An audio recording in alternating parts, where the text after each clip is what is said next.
दोस्तों, Tata Motors passenger vehicle limited यानी टीएमपीवी की बात करें तो स्टॉक के अंदर आज आधा परसेंट के आसपास की गिरावट हुई।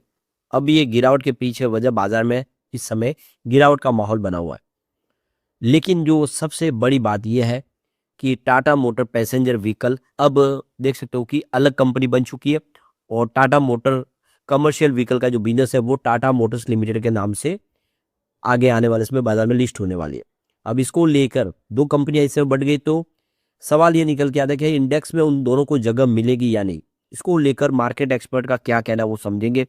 कौन सी कंपनी की वेटेज ज़्यादा है और कौन सी कंपनी इसमें अच्छी लग रही है।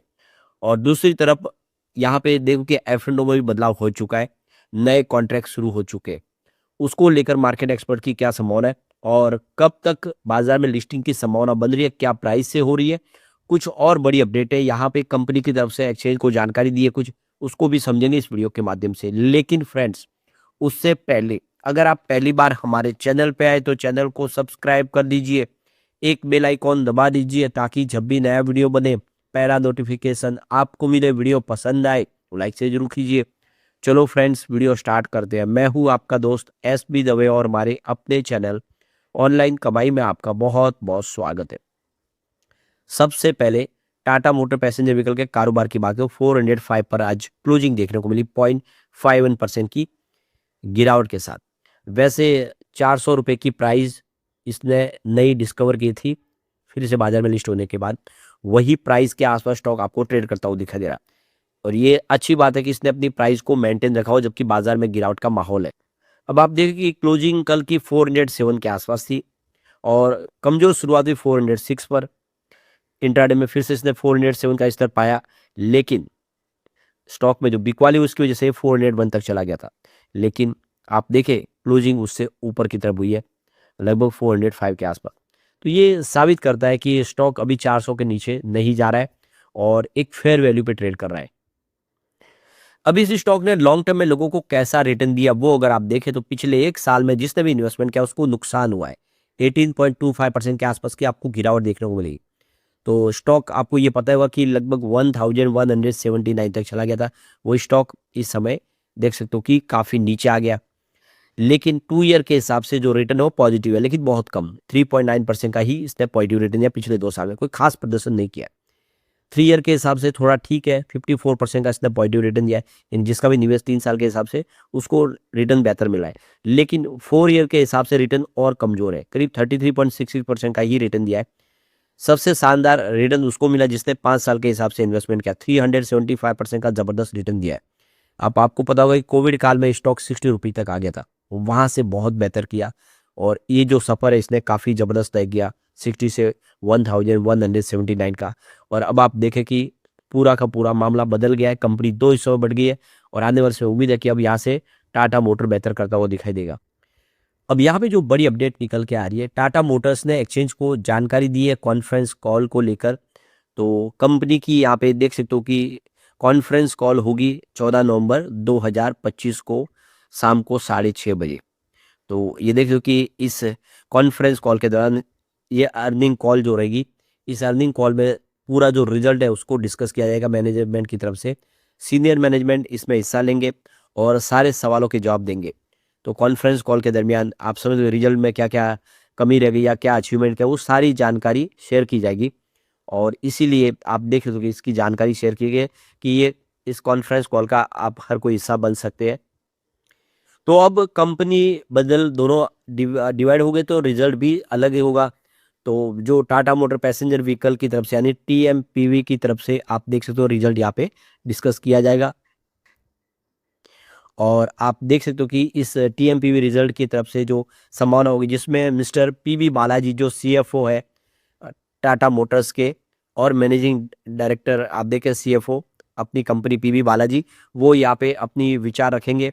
इसके अलावा शैलेश चड्ढा जो एमडी और सीईओ है टाटा मोटर पैसेंजर व्हीकल के, तो ये टीएमपीवी यूनिट के जो सीनियर मैनेजमेंट की तरफ से सवालों के जवाब दिए जाएंगे। जिसमें आप देख सकते हो कि आयदान मॉर्वेल जो सीएफओ है जगुआर लैंड रोवर के, और यहाँ पे देखो कि दिमान गुप्ता जो सीएफओ है यहाँ पे टाटा मोटर पैसेंजर व्हीकल बन के, तो वो भी यहाँ पे हाजिर होंगे। इसके अलावा यहाँ पे देखो कि रिचर्ड मौलवी जो सीएफओ है जगुआर लैंड रोवर के, वो सब हिस्सा लेंगे। जैसे कि अब आपको पता ही होगा कि टाटा मोटर पैसेंजर व्हीकल में जैगुआर लैंड रोवर का बिजनेस भी इंक्लूड है, तो इसीलिए उसका जो मैनेजमेंट भी यहाँ पे सारे सवालों के लिए हाजिर होंगे।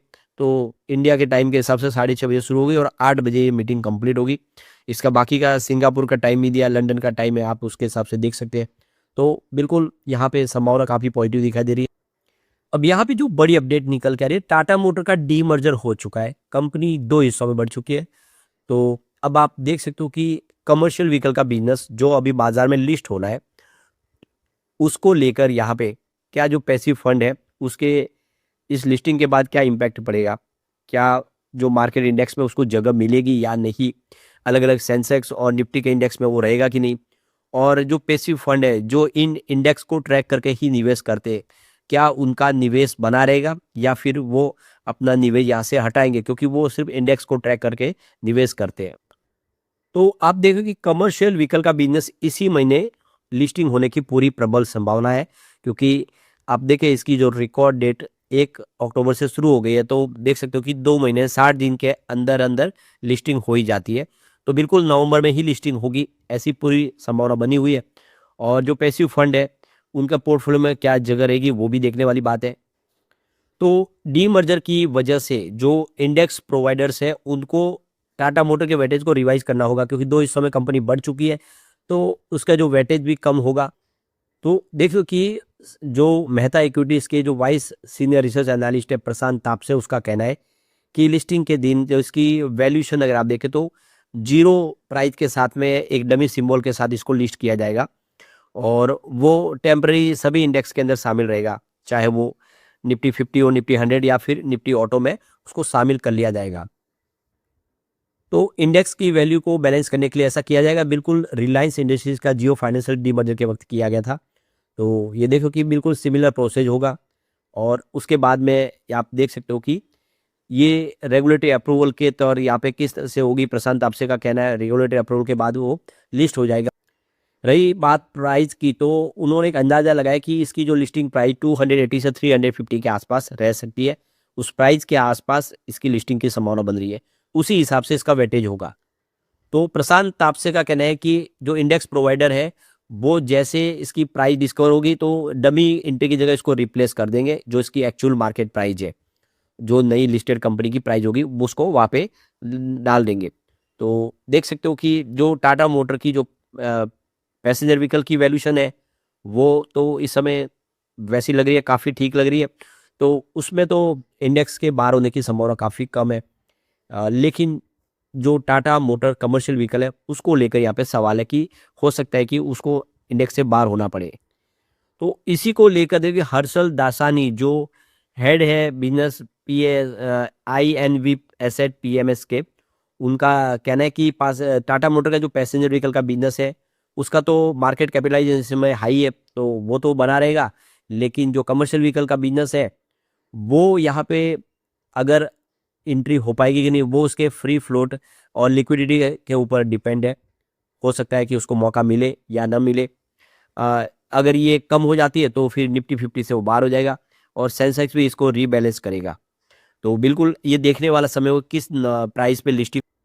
तो जितने भी इंडेक्स फंड है जो ETF वगैरह है जो पोर्टफोलियो एडजस्टमेंट उनको करना पड़ेगा, ये ज़रूरी है। लिस्टिंग के बाद वो अपने पोर्टफोलियो को रिसफल करेंगे, मोर उसमें टाटा मोटर के कमर्शियल व्हीकल का जो शेयर है उसको रखना है या नहीं रखना वो डिसाइड करेंगे।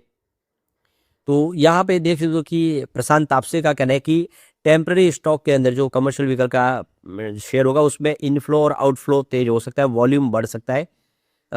जैसे वो अपने हिसाब से पोर्टफोलियो में एंट्री एग्जिट करेंगे उसका असर देखने को मिलेगा। शॉर्ट टर्म वॉलेटिलिटी रह सकती है स्टॉक के अंदर और फिर ये धीरे धीरे सेटल होगा।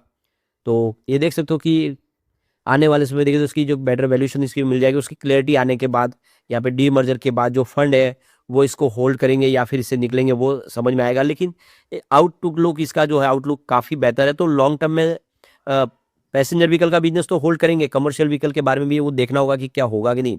लेकिन ओवरऑल देखें तो जो फंड हाउस है वो इंडेक्स को ट्रैक करते हैं उसके वैल्यूम के हिसाब से ही देखेंगे। लेकिन फ्यूचर दोनों कंपनियों का ब्राइट है। कंपनी आईवेको का अधिग्रहण करने जा रही है, अब देख सकते हो वहाँ से बिजनेस और बढ़ेगा ग्लोबल मार्केट में। ऐसे में टाटा मोटर का फ्यूचर बहुत ब्राइट दिखाई दे रहा है। लेकिन फ्रेंड्स कोई भी इन्वेस्टमेंट करने से पहले अपने फाइनेंशियल एडवाइजर से एडवाइस ले ले या अपना खुद का रिसर्च करे, क्योंकि मैंने वीडियो आपके एजुकेशनल पर्पज के लिए ही बनाया। वीडियो पसंद आए तो लाइक से जरूर कीजिए और चैनल को सब्सक्राइब कर दीजिए। Thank you friends.